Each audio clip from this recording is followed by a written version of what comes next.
తెలంగాణ ముఖ్యమంత్రి రేవంత్ రెడ్డికి ఢిల్లీ పోలీసులు సమన్లు పంపించారు. ఎందుకు అంటే అమిత్ షా మాట్లాడిన కొన్ని మాటలు, రిజర్వేషన్ల గురించి మాట్లాడిన మాటలు రద్దు ఆయన చేస్తానని చెప్పాడని ఒక డీప్ ఫేక్ వీడియోని క్రియేట్ చేసి తెలంగాణ కాంగ్రెస్ పార్టీ వైరల్ చేసిందని ఢిల్లీ పోలీసుల ఆరోపణ.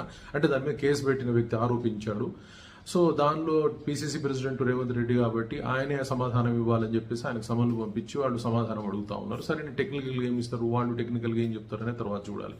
బట్ సాధారణ ప్రజల్లో కూడా ఇలాంటి వైరల్గా చేయడానికి ఉన్న వ్యవహారం అనేది చాలా ప్రమాదకరంగా ఉంది. ఆ మధ్యకాలంలో ఒక సినిమా హీరోయిన్ ఫోటోను కూడా డీఫేక్ ద్వారా మార్చారు. అది చాలా పెద్ద ఇష్యూ అయింది. ప్రభుత్వం కూడా వార్నింగ్ ఇచ్చింది, క్రిమినల్ కేసులు పెడతామని చెప్తా ఉంది. అంతేకాకుండా ఇప్పుడు అధికార పార్టీలు కానీ ప్రతిపక్ష పార్టీలు కానీ ఏ పార్టీ అయినా కావచ్చు, లేదా ఏ వ్యక్తి అయినా కావచ్చు, ఏ రాజకీయ నాయకుడు బాధ్యతతో వ్యవహరించి ఇలాంటి వాటిని వ్యతిరేకించాలి తప్పితే ఇలాంటి వాటిని వైరల్ చేసేసి లబ్ధి పొందాలనే ప్రయత్నం ఎవరు కూడా చేయకూడదు. అది ప్రమాదకరం సమాజానికి. సో అందరూ ఆలోచిస్తే మంచిది, లేదైతే ప్రమాదకరమైన సమాజం ఏర్పడుతుంది.